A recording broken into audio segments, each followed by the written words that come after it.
안녕하십니까? 오늘도 함께 말씀을 사모하여 방송에 참여하신 여러분들을 진심으로 환영합니다. 특별히 아직 익숙하지 않은 방송이기에 여러분들의 기도가 많이 필요합니다. 아무쪼록 함께 기도해 주셔서 좋은 말씀이 함께 나누어질 수 있도록 도와주시기를 간절히 부탁드립니다. 오늘 여호수아 강해의 두 번째 시간입니다. 두 번째 시간 말씀의 제목은 그 사람이 사는 원칙, 그 사람이 사는 원칙이라는 제목으로 하나님 말씀 증거하도록 하겠습니다. 말씀은 여호수아 1장 5절부터 9절까지 있는 말씀입니다. 5절부터 있는 말씀, 내 평생에 너를 능히 대적할 자가 없으리니 내가 모세와 함께 있었던 것 같이 너와 함께 있을 것임이니라. 내가 너를 떠나지 아니하며 버리지 아니하리니 강하고 담대하라. 너는 내가 그들의 조상에게 맹세하여 그들에게 주리라 한 땅을 이 백성에게 차지하게 하리라. 7절. 오직 강하고 극히 담대하여 나의 종 모세가 내게 명령한 그 율법을 다 지켜 행하고 우로나 좌로나 치우치지 말라. 그리하면 어디로 가든지 형통하리니. 8절입니다. 이 율법책을 내 입에서 떠나지 말게 하며 주야로 그것을 묵상하여 그 안에 기록된 대로 다 지켜 행하라. 그리하면 내 길이 평탄하게 될 것이며 내가 형통하리라. 내가 내게 명령한 것이 아니냐. 강하고 담대하라. 두려워하지 말며 놀라지 말라. 내가 어디로 가든지 내 하나님 여호와가 너와 함께 하느니라 하시니라. 아멘. 여호수아는 크게 네 부분으로 나누어진다라고 말씀드렸습니다. 1장부터 5장은 준비기간, 6장부터는 정복 과정, 13장부터는 승리 후의 분배 과정, 22장부터는 여호수아의 유언입니다. 1장부터 5장에 있는 내용은 준비기간으로 이스라엘이 가나안을 정복하기 위해서 무슨 일을 해야 하는가에 관하여 이야기하고 있음을 지난 시간에 말씀드렸습니다. 그럼 오늘 읽은 1장 5절부터 9절까지 있는 내용 역시 이스라엘이 가나안 땅을 정복하기 위해서 어떤 준비를 해야 될지에 대한 이야기를 하고 있는 것입니다. 하나님은 준비를 매우 중요하게 생각하십니다. 그래서 여호수아의 삶을 세 부분으로 나눈 곳에서도 마지막 30년 가나안을 정복하는 지도자로서의 삶을 살기 이전에 모세의 비서로서의 삶을 살아갈 때 하나님은 특별한 두 가지 사건을 통하여 여호수아를 준비시키셨습니다. 6월절과 아말렉 전투 사건이죠. 6월절 사건은 하나님께서 오직 그들의 구원자가 되어주시며 인간의 지혜와 인간의 방패와 인간의 창검이 쓸모없다는 것을 그들에게 보여주셨습니다. 특별히 아말렉 전투를 통하여서 마찬가지로 전쟁의 승리는 인간의 지혜와 칼과 검에 있는 것이 아니라 하나님께 기도하는 손에 있음을 그들에게 알게 하시고 그들에게 각인시켜 주셨다는 것입니다. 하나님께서는 이스라엘 백성들에게 여호수아를 통하여서 특별히 가나안 땅을 정복함에 있어서 특별한 공식 몇 가지를 우리에게 또 보여주고 있는데 잠깐 살펴보도록 하겠습니다. 여호수아를 이해하고 또 오늘 혹은 여호수아의 말씀을 앞으로 이해함에 있어서 매우 중요한 것이기 때문에 잠깐 살펴보도록 하겠습니다. 첫 번째로는 비전을 알게 하시고 보이십니다. 무슨 말이냐면 하나님께서 이스라엘 백성들에게 가나안 땅이라는 비전을 알게 하시고 보여주셨습니다. 두 번째로는 비전을 이룰 수 있는 표징을 허락하십니다. 가나안 땅을 하나님께서 보여주셨는데 정말 이 가나안 땅이 하나님께서 허락하신 땅이 맞는지에 대한 표징인 것입니다. 이스라엘이 12정탐꾼을 가나안 땅에 보내었을 때 라합이라는 기생을 통하여서 그 땅이 이미 하나님께서 예비하신 땅이라는 것을 그들은 표징으로 알게 되었습니다. 세 번째, 하나님은 가나안 땅을 정복함에 앞서서 그들에게 구체적인 방법을 제시합니다. 우리가 잘 아는 것처럼 여리고성을 무너뜨리는 방법과 요단강을 건너는 방법 등에 대하여 하나님께서는 매우 구체적으로 그들에게 제시해 주시고 그 말씀대로 되었을 때, 그 말씀대로 행하였을 때 그 말씀대로 된 것을 우리는 알고 있는 것입니다. 특별히 하나님께서는 그들에게 비전을 알게 하시고 보이실 때 쓰시는 가장 하나님이 즐겨 하시는 방법은 바로 말씀을 통해서입니다. 다른 어떤 방법이 될 수도 있겠지만 하나님은 말씀을 통하여 백성들이 비전을 갖게 하시고 비전을 통하여 그 땅을 정복하게 하시기를 원하시는 것입니다. 시편 147편 18절에 보시면 하나님께서는 그의 말씀을 보내사 그것들을 녹이시고 바람을 불게 하신 즉 물이 흐르는도다 라고 말씀하시고 있습니다. 삶의 문제로 인해서 우리는 답답할 때가 있습니다. 앞이 막힌 것 같이 아무것도 보이지 않고 또 어떤 것을 행해야 될지 도무지 모르고 있을 때가 있습니다. 이럴 때 하나님께서는 말씀을 그들에게 보내어 주시겠다는 것입니다. 돈을 보낼 수도 있고 능력 있는 어떤 사람을 통해서 일할 수 있지만 하나님께서 가장 즐겨 쓰시는 방법은 말씀을 보내어 주신다는 것입니다. 그리고 그 살아있고 원동력 있고 좌우에 날선 어떤 것보다 예리한 그 말씀을 통하여서 이스라엘 백성들, 아니 하나님의 백성들의 삶의 문제를 녹이시고 그들의 그 답답한 마음 가운데 바람을 불게 하시고 그들에게 생명의 물이 흐르도록 하나님께서는 도와주시겠다라고 약속하시고 있는 것입니다. 여호수아 1장부터 5장까지의 내용은 바로 그 말씀을 통하여서 이스라엘 백성들에게 하나님께서는 그들의 그 답답한 마음을 녹이시고 바람을 불게 하시고 생명을 흐르게 하는 역할을 말씀을 통하여 우리에게 보여주시고 있는 것입니다. 오늘 저와 여러분이 나누는 이 여호수아의 말씀도 하나님께서 보내신 말씀을 통하여서 우리의 삶에 답답한 문제가 녹고 우리의 삶의 답답한 가운데 바람이 불고 우리의 삶의 문제 가운데 하나님의 생명의 물이 흐르는 경험들이 저와 여러분들에게 있게 되기를 간절히 바랍니다. 오늘 우리에게 주시는 하나님의 어떤 비전의 말씀 5절부터 9절에 있는 말씀을 잠깐 정리하면 이렇습니다. 하나님은 가나안 땅을 정복하기 앞서서 그들에게 어떤 준비를 하기를 원하시는가? 또 어떤 비전을 갖기를 원하시는가? 또 어떻게 그들의 삶의 문제를 녹이기를 원하시는가에 관하여 세 가지로 살펴볼 수 있는 것입니다. 첫 번째로는 격려의 중요성입니다. 두 번째는 묵상의 중요성이고 세 번째는 실천의 중요성입니다. 짧게 한 가지씩 살펴보도록 하겠습니다. 첫 번째는 격려의 중요성입니다.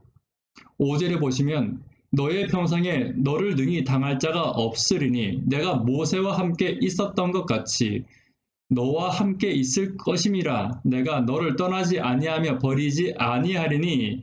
여러분, 여호수아는 모세 이후에 지도자로서 큰 부담이 있었습니다. 이전에 모세가 너무 뛰어난 지도자였고 또 모세는 애굽의 왕자였고 또한 엘리트 교육을 받은 자였고 하나님을 대면하여 본 자였고 40년 동안 이스라엘 백성들을 끌고 광야를 건넌 사람이었습니다.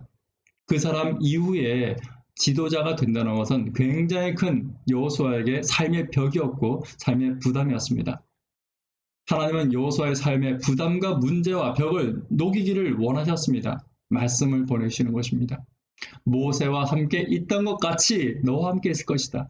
모세의 그 능력도 나와 함께 하였기 때문에 있었던 능력이다. 내가 너와도 그렇게 함께 할 것이다 라고 말합니다. 그리고 재미난 것은 6절에 있는 말씀입니다. 하나님께서 그 조상에게 맹세하여 주리라 한 땅을 얻게 하리라 라고 말하면 하나님께서 이렇게 말씀하시고 있는 것입니다. 내가 그들에게 약속했다.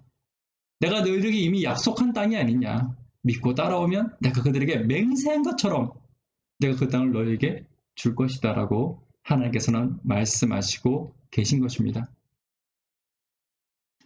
맥스웰은 이렇게 말했습니다.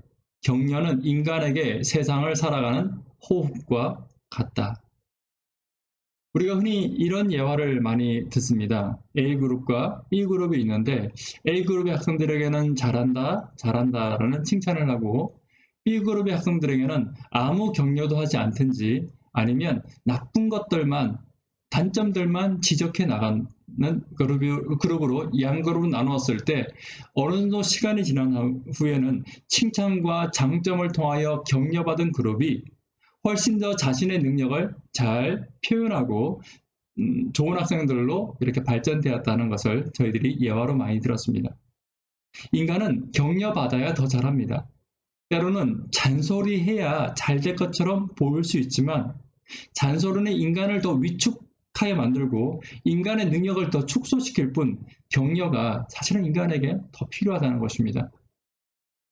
그런 인간을 만드신 분이 하나님입니다. 하나님이 당신의 백성들을 격려하기를 바라시는 것입니다. 신명기 20장에 보면 재미난 이야기가 나오는데요. 다 읽지 않겠습니다. 신명기 20장은 이스라엘 백성들이 전쟁에 나가기 앞서서 어떤 준비를 해야 되는지 전쟁의 매뉴얼을 이야기해 주시고 있습니다. 전쟁에 나가기 앞서서는 이것과 이것과 이것을 너희가 준비해야 된다 라고 말하면 전쟁의 매뉴얼에 대해서 이야기하고 있습니다. 그런데 재미나게도 신명기 20장 1절로 4절을 조금 자세히 살펴보면 이렇습니다.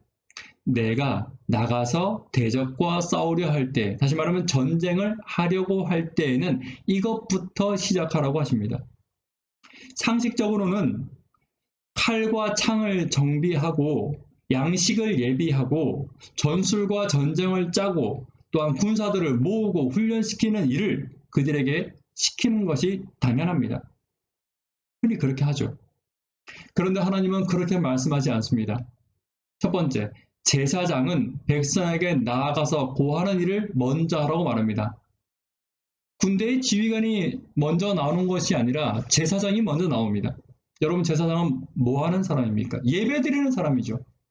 하나님의 말씀을 전하고 백성들을 기도의 자리로 이끄는 자가 제사장의 역할입니다. 그들의 전쟁에서 가장 먼저 앞서 나갈 사람은 그들의 지도자나 그들의 왕이 아니라 바로 제사장이었다는 것입니다. 다시 말하면 이스라엘 백성들에게 가장 먼저 전쟁에 앞서서 시행되어야 할 것은 바로 하나님께 예배드리고 하나님의 말씀을 듣고 하나님께 기도하는 일이 그들에게 가장 먼저 되어야 하는 것입니다. 여러분, 교회는 어떤 곳입니까? 세상을 정복하며 나감에 있어서 교회가 가장 먼저 해야 될 일은 바로 예배 드리는 일인 것입니다.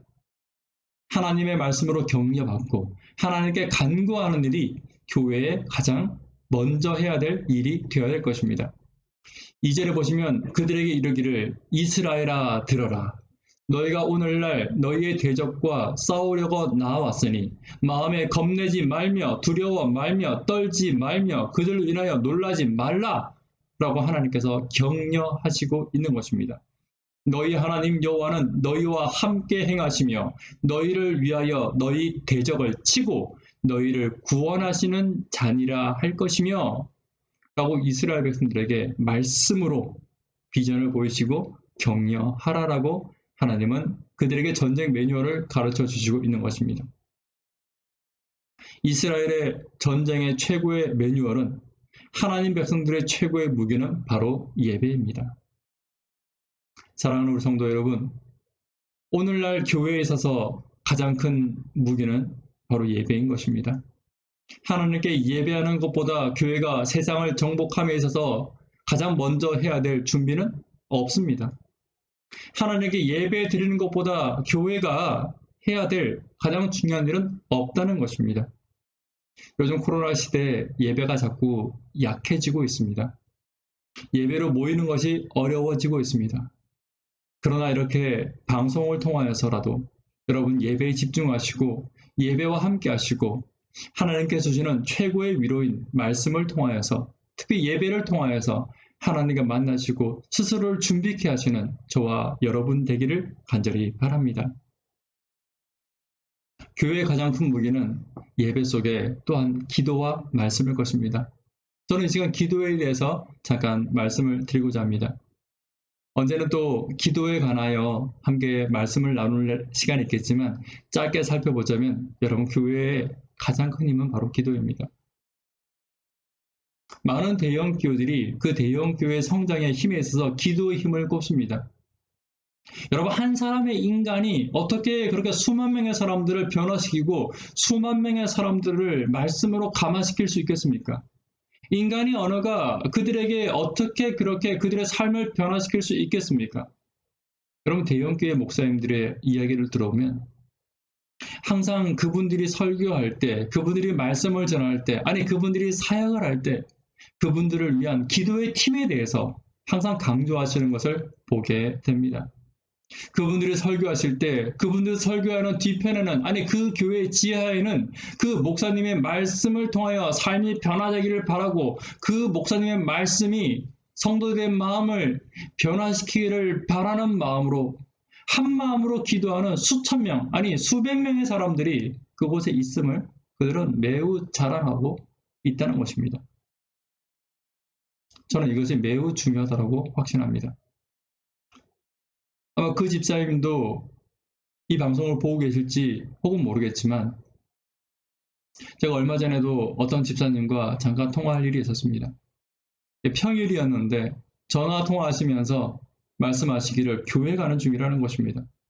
아, 집사님 교회 왜 가십니까? 라고 여쭤봤을 때 그 집사님이 이렇게 말씀해 주셨습니다.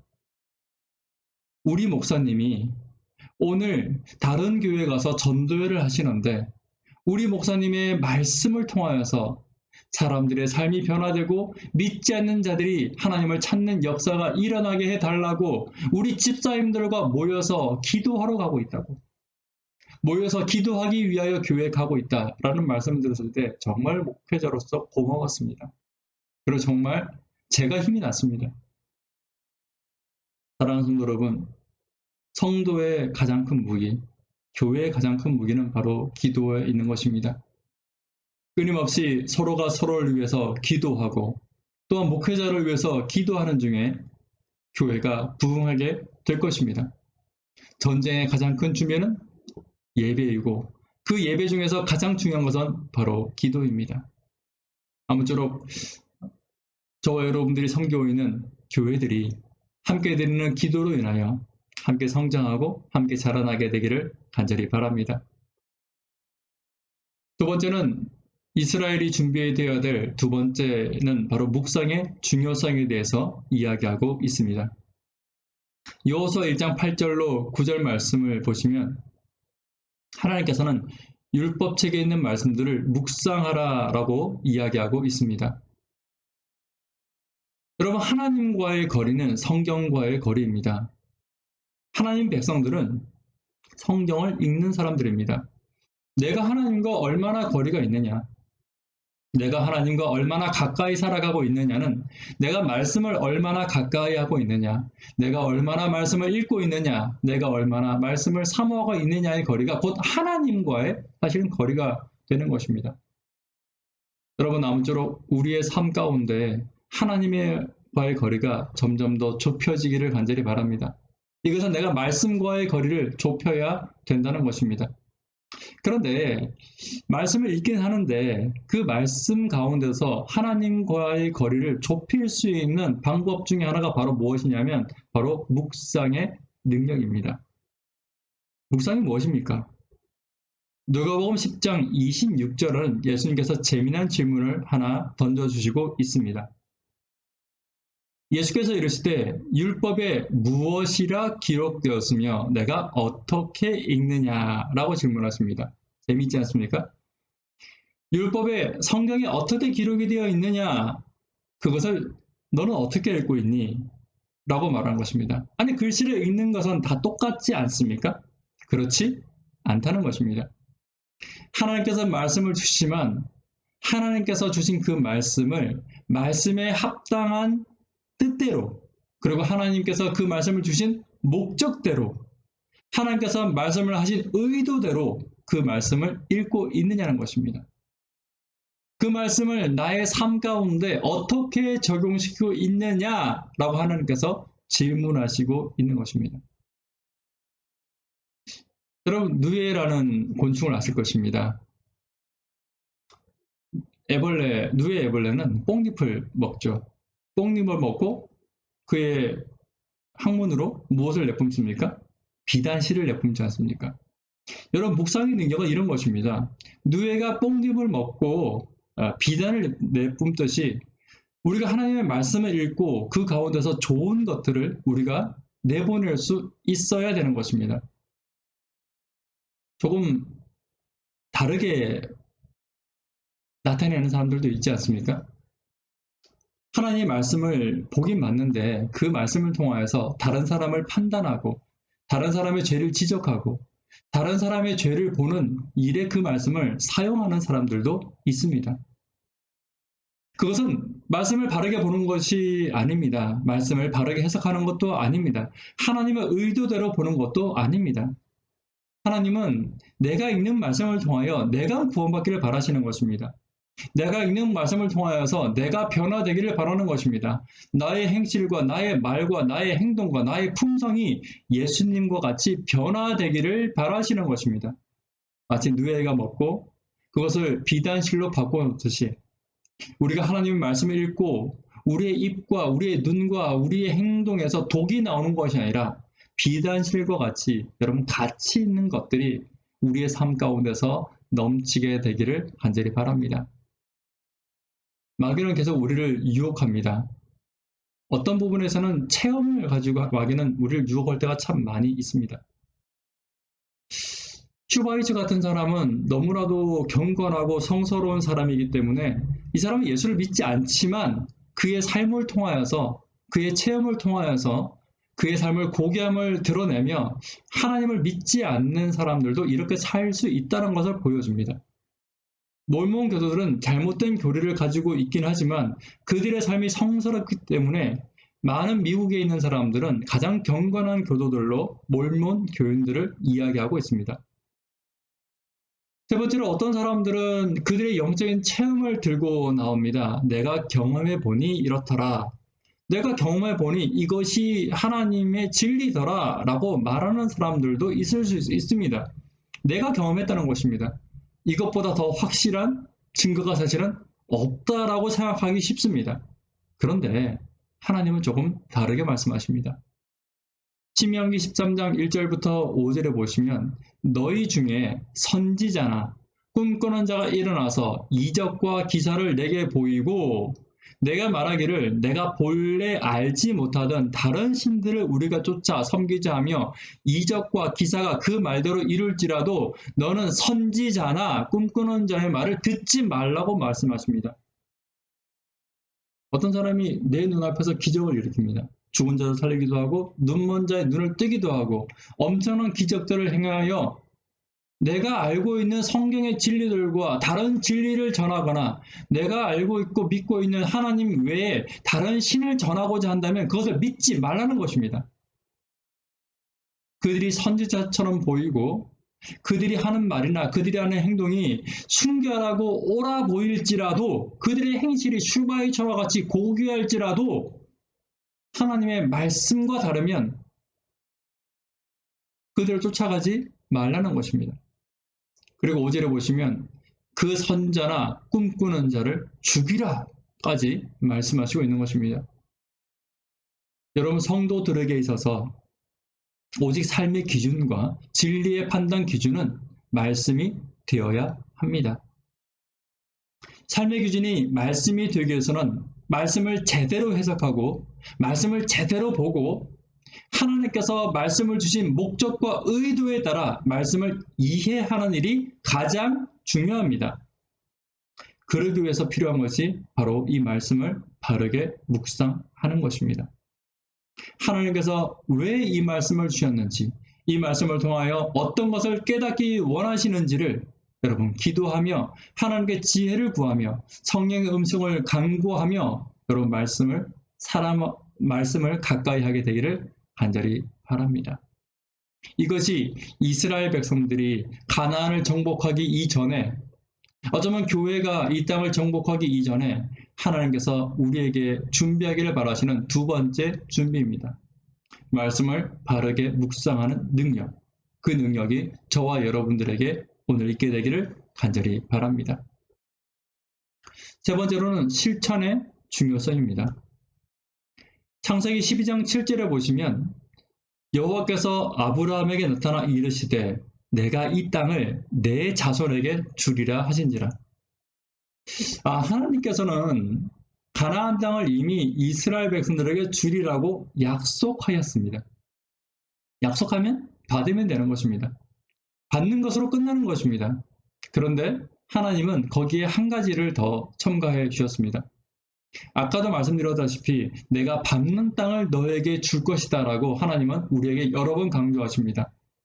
이미 약속한 그 땅이지만 우리가 한 가지 해야 될 것이 있다면 그 땅을 밟는 일을 우리가 해야 된다는 것입니다. 누가복음 10장 26절을 다시 한 번 더 살펴보면 예수께서 이르시되 율법에 무엇이라 기록되었으며 내가 어떻게 읽느냐에 대한 이야기를 하시고 있습니다. 자, 이 이야기의 배경은 선한 사마리아인의 비유입니다. 율법에 무엇이라 기록되었으며 내가 어떻게 읽느냐, 이 내용을 선한 사마리아인의 비유의 관점에서 다시 한 번 더 본다면 이렇게 읽을 수 있습니다. 율법에는 이웃을 사랑하고 내 하나님을 사랑하고 내 이웃을 내 몸과 같이 사랑하라고 되어 있는데 너는 이것을 어떻게 실천하고 있니? 라는 질문을 사실은 예수님께서 하시고 있는 것입니다. 말씀을 받았습니다. 그러면 그 말씀대로 행함이 있어야 된다는 것입니다. 사랑하는 성도 여러분, 우리는 하나님의 수많은 약속을 받았습니다. 하나님은 단 한 번도 이스라엘 백성들, 아니 하나님의 백성들이 이 땅을 정복하지 못할 것처럼 적은 믿음을 가지고 두려워 떨며 살기를 원치 않으십니다. 이 땅을 내가 너에게 줄 것이다라고 끊임없이 저와 여러분들에게도 오늘 약속하시고 있는 것입니다. 그런데 교회는 핑계가 너무 많습니다. 코로나 때문에 안 되고, 또 이것 때문에 안 되고, 저것 때문에 안 되고, 자꾸만 교회는 안 되는 것에 대해서 너무 많이 묵상합니다.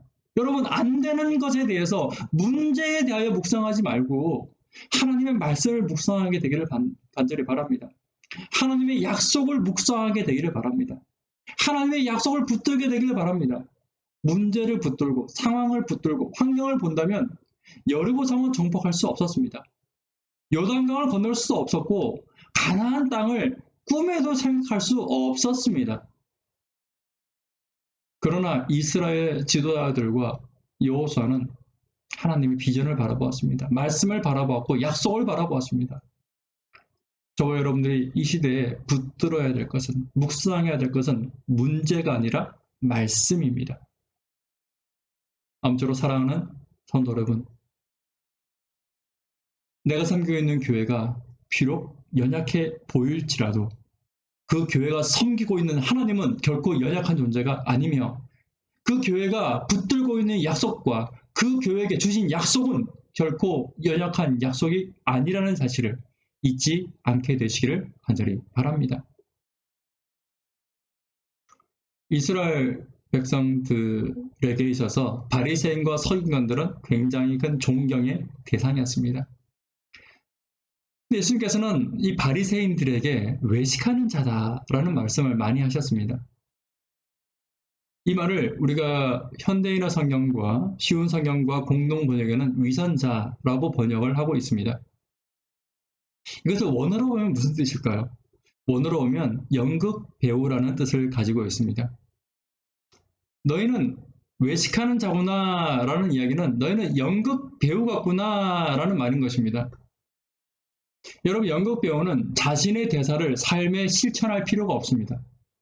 자신의 대사에 책임질 필요가 없습니다. 드라마나 연극상에서의 내용은 그냥 배우로서의 삶일 뿐이지 그것이 자신의 삶과 전혀 상관이 없는 것입니다. 바리새인들이 그렇게 살았습니다.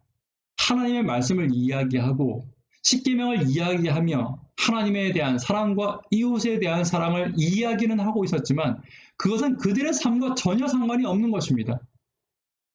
하나님 말씀이 저와 여러분들에게 있는데 하나님의 약속이 저와 여러분들에게 있는데 저와 여러분들의 삶은 그 약속과 그 말씀과 전혀 상관없이 우리가 세상을 바라보고 우리가 그렇게 살아간다면 우리도 마치 연극 배우처럼 살아가고 있는 것입니다.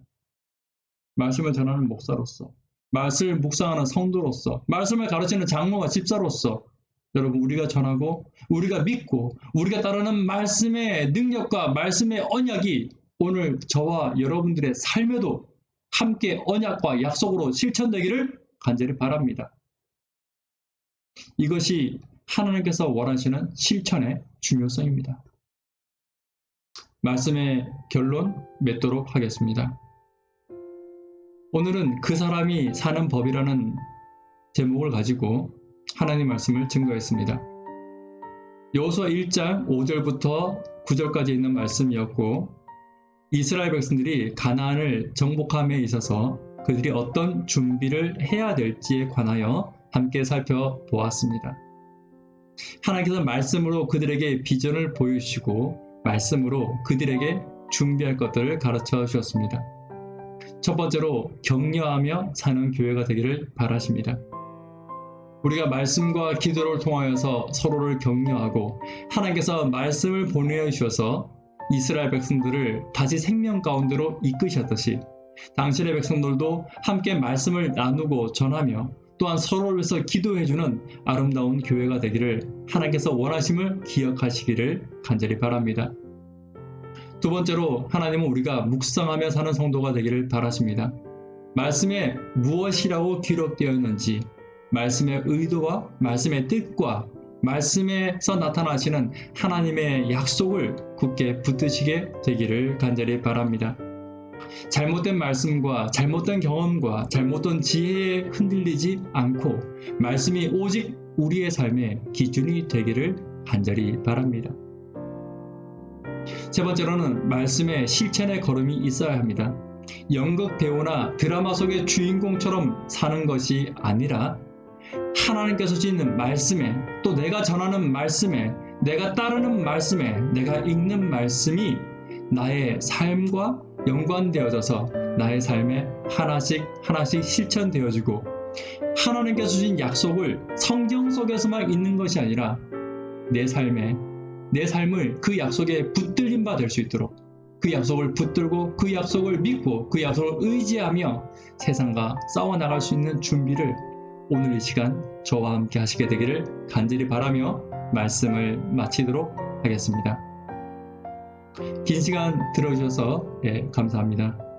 아직 방송이 익숙하지 않아 여러 번 또 재촬영을 사실은 하고 있습니다. 너무 많은 재촬영으로 인해서 오늘 하루의 시간이 이렇게 다 가버렸습니다. 조금 부족하지만 이대로 영상을 올리고자 합니다. 아무쪼록 이해해 주시고 조금 부족한 면이 보이시면 또 부족한 저를 위해서 열심히 기도해 주셔서 저를 위해서 기도하시는 분들이 많아진다면 또 기도의 그 열성이 더 많아지고 또 기도의 시간들이 더 늘어나고 저를 위해서 더만 더 열심히 기도해 주신다면 참으로 우리가 섬기고 있는 이 교회가 하나님의 말씀으로 다시 한 번 더 부흥될 수 있는 또 좋은 기회가 될 수 있을 것이라고 생각합니다. 부족이 보이시면 함께 기도하시는 성도님들 되기를 부탁드립니다. 감사합니다.